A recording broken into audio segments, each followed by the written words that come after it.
Neither of my folks were ever into music that much, really. When I was a kid, I sang the hymns with my mom and Lenny and Marlene in church, but that was it back then. But since they loved throwing parties and dancing, they had to have music for that. So my dad bought a really nice record player, what they called a hi-fi then, one of those low console things with a wooden cabinet that had built-in speakers, a flip-up hatch to get to the turntable part, and sliding doors in the front to the shelves where you stored the LP records. There weren't a lot of LPs in there, but there was one that grabbed me before I'd ever even heard the music. On the cover it had a picture of this beautiful brown-haired woman who was just sitting there totally nude, except for the tons and tons of what looked like thick white shaving cream covering her from the neck down, against a bright green background. She was looking straight at the camera in this really sexy way, licking her finger. When I first found that record in the hi-fi cabinet, I got the feeling that maybe I wasn't really old enough yet to be looking at the picture.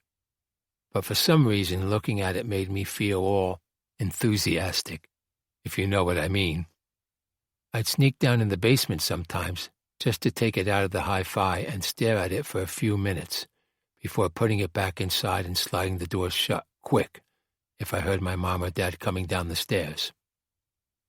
If you grew up around the same time as me, you probably know this record, at least by the cover, Whipped Cream and Other Delights by Herb Alpert and the Tijuana Brass from 1965.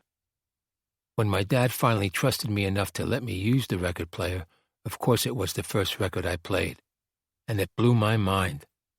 I wouldn't have known who he was then, but Hal Blaine, one of the greatest drummers of all time, and a guy who's worked with everybody from Sinatra to the Beach Boys, plays on that album.